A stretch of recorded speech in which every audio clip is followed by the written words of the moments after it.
Yahudi ürünlerinden olan ve Siyonizme destek çıkan Coca-Cola firmasının mallarını iade etmek amacıyla firma yetkilileriyle teslim ettiğimiz kola ve dolaplarını iade ediyoruz.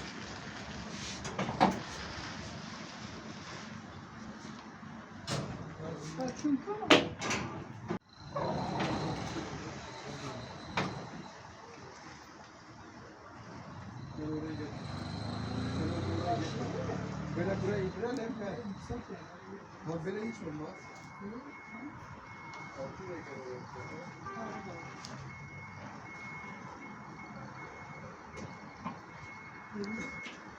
Şeyde gelsin, ücretli gelsin, böyle olmaz ha, ağırlık çok bunlardan bir yana.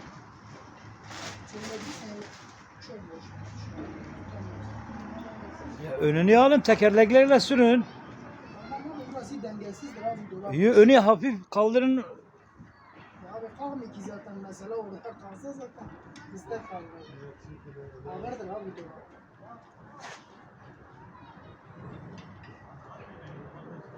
Ben indirmem. Evet.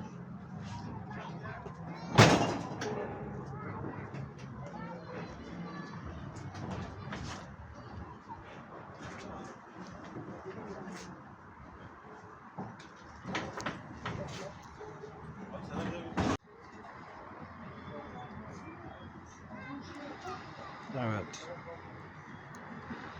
Yahudi mallarına yapılan boykota destek amacıyla biz de Coca-Cola'ya iade talebinde bulunduk ve şu anda mallarını, dolaplarını iade ediyoruz.